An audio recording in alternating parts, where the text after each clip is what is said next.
यासोबत मला हे सांगायचं आहे की PM कुसुम या योजनेच्या अंतर्गत देशभरामध्ये जे सौर पंप लागले देशभरामध्ये त्याच्या 60% पंप एकट्या महाराष्ट्राने लावलेले आहेत।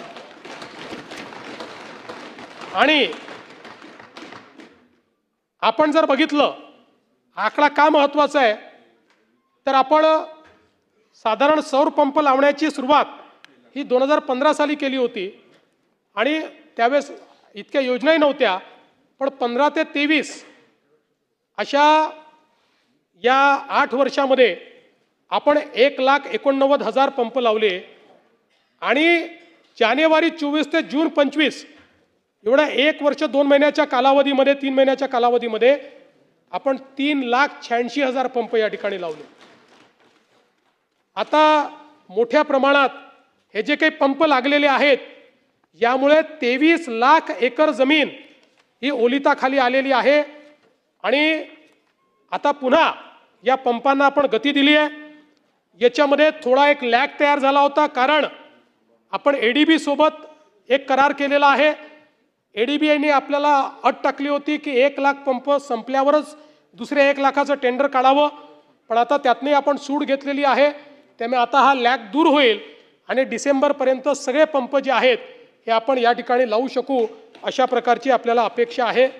यामध्ये पंप लावल्यानंतर एकतर पंपाचा पुरवठा कोणी करायचा, आपण एमपॅनल लिस्ट दिलेली आहे, त्यामुळे सरकार ठरवणार नाही आहे।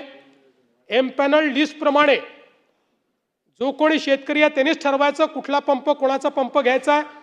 तो पंप घेतल्यानंतर 5 वर्षापर्यंत त्याची देखभाल दुरुस्ती ती कंपनी करेल आणि 5 वर्षापर्यंत त्या पंपाचा इन्शुरन्स असेल, तो तुटला फुटला चोरी गेला तरी त्याचे सगळे पैसे हे इन्शुरन्स कंपनीच्या माध्यमातून त्या ठिकाणी भरण्यात येतील अशा प्रकारची ही योजना या ठिकाणी केली आहे। यासोबत प्रधानमंत्री सूर्यघर योजना या योजनेत महाराष्ट्र दुसऱ्या क्रमांकावर आहे। या ठिकाणी ऊर्जा विभागाच्या संदर्भातही काही सदस्यांनी विषय उपस्थित केले। खरं म्हणजे आपण जी काही 7.5 अश्वशक्ती वीज वापर करत असलेल्या 45 लक्ष कृषी पंप धारकांना मोफत वीज देण्याचा निर्णय घेतला आहे, तो निर्णय आपण सुरूच ठेवलेला आहे।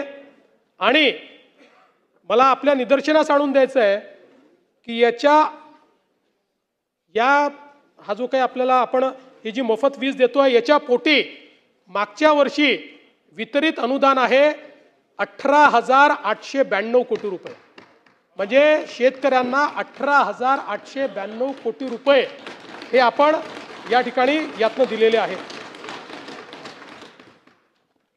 आपण शेतकऱ्यांना दिवसा वीज पुरवठा करण्याच्या संदर्भात कृषी वाहिन्यांचे सौर ऊर्जीकरण करणारी MSKYV मुख्यमंत्री सौर कृषी वाहिनी योजना 2 ही सुरू केली।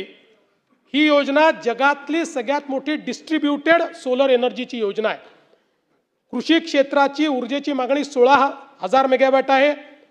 आपण आता 27 जिल्ह्यांमध्ये 2,779 विद्युत उपकेंद्रासाठी 15,404 मेगावॅट क्षमतेचे सौर प्रकल्प हाती घेतलेले आहेत आणि सर्व प्रकल्पांच्या निविदा झालेल्या आहेत। सर्व कामं प्रकल्प हे जे आता हातात घेतलेले आहेत हे ऑक्टोबर 2026 पर्यंत आपण पूर्ण करू। ऑक्टोबर 2026 मध्ये किंवा 3-4 महिने मागे पुढे करू। फार तर महाराष्ट्र हे पहिलं राज्य असेल की जे राज्य आपल्या शेतकऱ्यांना 100% हरित वीज देईल। आतापर्यंत 1,710 मेगावॅटचे प्रकल्प कार्यान्वित झाले आहेत। 4 लाखाहून अधिक शेतकरी त्यात लाभान्वित झालेले आहेत। याचा फायदा असा आहे शेतकऱ्याला दिवसा वीज मिळेल, वीज खरेदीमध्ये आपल्या कंपनीची 10,000 कोटी रुपयाची बचत होईल। म्हणजे आज ही 20,000 कोटीची जी सबसिडी दादा द्यावी लागते आहे त्यामध्ये 10,000 कोटी रुपये या एकाच योजनेने आम्ही तुमचे वाचवणार आहोत। आणि शासनाची आणि जी काही क्रॉस सबसिडी आहे त्या क्रॉस सबसिडीमध्ये 5,500 कोटीची या ठिकाणी बचत होईल। आणि सगळ्यात महत्त्वाचं कार्बन उत्सर्जनामध्ये 25% कपात थेट आपण या माध्यमातून करू. यासोबत